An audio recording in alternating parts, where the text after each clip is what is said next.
Greetings, YTPC.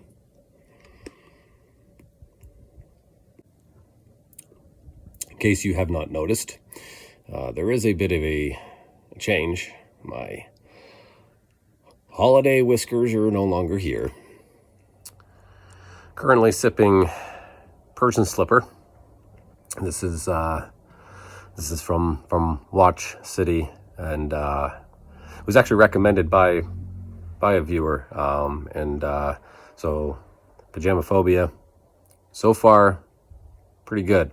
It's a very interesting blend. I won't get too deep into it because I will be doing a more formal review on it probably for next week, but it is a surprising blend for sure. This is going to be more of a somber, more of a bit of a melancholy, a bit more serious video. I had applied for and interviewed for a position that was more up to where I should be, both from 20-odd years of experience in my field as well as just my level of academia. The position that I took when I first got here was extremely subpar. It was fine. It worked for now. But I've also learned that in this state, and retrospectively, I almost feel as though I should have predicted this a little bit more.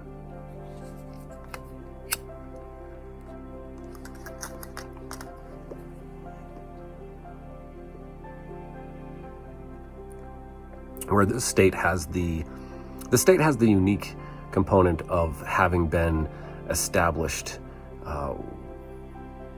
with a very serious cultural influence, shall we say. So there is certainly a component of good old boy kind of mentality. There's just such small pockets of infrastructure and small pockets of community of any significance that's outside of farming, that the selection for high-end employment becomes extremely competitive.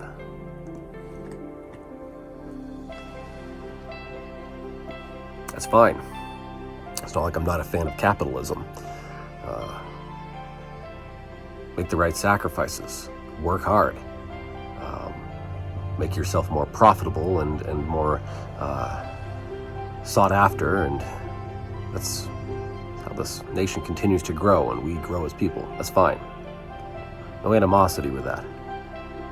However, when such variables are completely ignored, and instead, in exchange, it is the individual who's been known and who has then become more befriended and is more socially connected, when that social connection overrides the objective qualifications for employment, now we've got issues. That's not how we should be trying to run a place. An efficiency. I don't care what the vocation is that we're discussing. I don't care if it's assembly of automobiles, or if it is surgery, or somebody flying your jet to your next destination. It shouldn't be based on what gender you are or these days identify as. It should not be based on ethnicity. It should not be based on, hey, I've known you for so many years. I don't want that to be my surgeon. I do not want that to be my pilot, and I do not want that to be the person assembling the vehicle of which I will be traveling at excesses of 80 miles an hour down a highway with. No, I believe that you should be employing people based on their merit, the longevity of proof of the quality of work that they do in the field that they are in.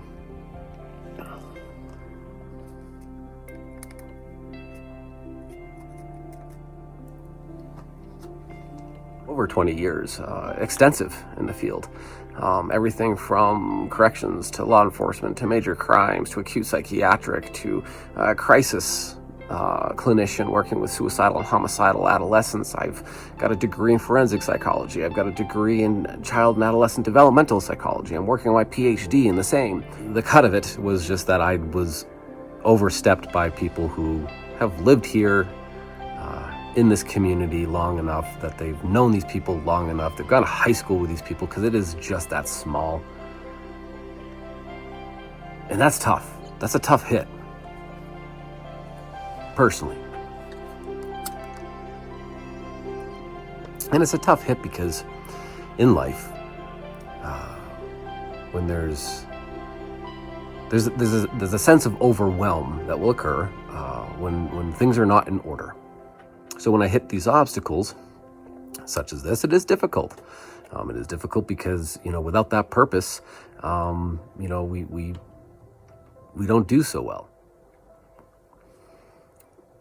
The author, Nietzsche, he had a quote, and it's been used before. This is nothing, it's not mine by any means. Others have discovered this gem as well. And I'm paraphrasing, but it's along the lines of, a man that has a why can basically bear any how. And it's a good quote, because it is true. It makes a lot of difference in our lives when we have a genuine goal, when we have a genuine why that is not superficial. Anything else that occurs is easier to brunt. And to be honest, nearly all of our positive emotions that we experience in life, because we are very emotive-driven people, it's not from, the material gains. I mean, yes, superficially, we enjoy those. But as far as a positive experience itself, more implicit, it's not from such things. It's seeing through the consequence of watching the things that we've put our effort into towards a worthy goal. When we see it coming to fruition, when we see it coming to a head, whether that's watching your children flourish, that's why we get so emotional at things like graduations and weddings, and watching them strive and to something, and then watching them thrive. I mean, knowing that you were a part of that, a very influential part of their success. Any of these goals that we set forth in, it's watching that effort come to realization. So, what then? Yeah. Well, you don't get to just check out. These are things in life that we do not have control over. YTPC, ladies and gentlemen of the Briar, it is always important, and then it takes moments like this. That's just why, honestly, I appreciate being able to get more familiar with the Persian slipper and have this conversation. It helps me as well. And perhaps some of you or one of you in the audience benefits from hearing this. But you cannot let this type of a situation put you under its thumb.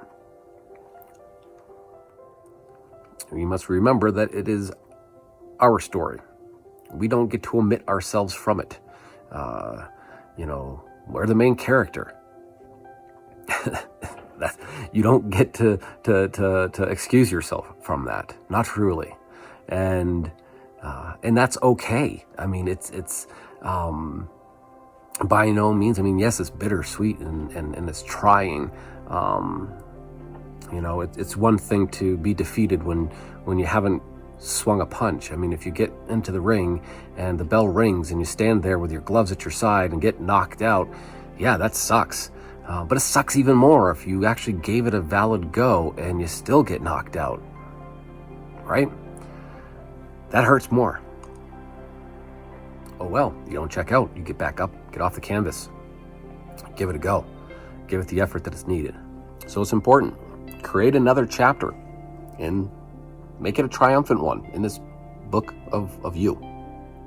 It's a continuation of swinging your sword, losing your arrows towards the foe that is oppressing you, and you continue to fight. Whether it's you're going through a divorce, whether it is an illness, whether it is a hiccup such as this in career movement, you let it go. You cannot control those variables. So The thing that you control, obviously, is how you're reacting to it, right? Another reason why I love the Stoics. Read the Stoics, they're great. No, it's not fun. No, it's not something that you're looking forward to, but I mean, honestly, that's a lot of growth. I mean, that's a lot of moments of growth. They're not always enjoyable. Training is hard, right? Whether it's physical or whatever. Watch a woman go through the 9 months of creating a child and the birth of it. Yeah, that's easy. No, but it's worth it. And it's not a guarantee. I mean, I guess I'll roll with this analogy because that's not a guarantee either. You can go through all that and you can eat as healthy as you can and you can stay active. And then there could still be difficulties during the actual birthing process. There could be difficulties with the child, cognitively or physically. It's the same thing in life, my friends. There's no guarantee that those efforts are going to be met, with a level of reciprocity that we believe it should be, that we believe is warranted. It's this whole thing of shame on the person who believes they deserve something. I hate that word. Oh, I deserve this. Nobody deserves anything. Now you can say I've earned it. Now that's different. But even then, we need to remember and remind ourselves that just because you do earn this doesn't mean that you're still going to be given it. And that's the hard one. That's the tough piece. But have faith. Know that you are not an imposter, that the you that you are is great. And if it is not great, make it great. You have that control. That is what you have the control over. Your emotional reaction to the things that are occurring to you outside in this world. That is where your control lies. That is where your power is. That was a horrible phone call. Not at all what I was hoping to hear. Okay, I don't crawl into a bottle. I don't keep the blinds shut in my bedroom and play the Switch for the next 6 days. I go about life. I know what I have to offer, and you need to find those things for yourselves as well that keep you going. Even if somebody pulls the rug out from you and you fall down, you just get right back up because hey, whatever. That was cheap. That was a cheap trick. That's okay. I'm not staying down there. I'm better than that. Just because that happened, that's no longer the final chapter of my personal narrative in this great scheme of life. Because I have a lot more to offer, and I have a hell of a lot more fight in me. So wanted to share that. So in conclusion, still enjoying the Persian slipper. It's a really fun blend. And I will continue to prosper. I will continue to fight through this obstacle. I encourage any of you that are watching this that are currently going through or may soon go through similar gut punches from life, hopefully some of this is beneficial for you. I know it's obviously not very personal, as I do not know you guys personally, and nor do I know the intricacies of your lives. But all the same, I will keep pushing through. And regardless of how unfortunate the news was today, I was still able to sit back and share this with you, as well as enjoy some happy sipping on a good blend, right? The things that matter in my life are still solid. And it kind of goes back to other videos that I've discussed about having that solid foundation so that when you get these hits in life, they don't crumble you. Because if I were in a more fragile state emotionally and psychologically, then it would, right? I mean, it certainly would be a heck of a lot harder. I'd hit that canvas a heck of a lot harder. It could be even a KO for a bit. Wouldn't kill me, but I could be knocked out of the game for a little while through discouragement and depression and all the other fun things that come and well up out of our emotional reactions to life. But I'm, happy to say that I've learned to not do that, and I encourage all of you to work daily on making sure you have that solid foundation, so that when moments do come up, and they will come up, no one is exempt from that. That you'll have what it takes to fight through that. And so, until the next review, which I think probably will be Persian Slipper, enjoy the rest of your week. Cheers and happy sipping.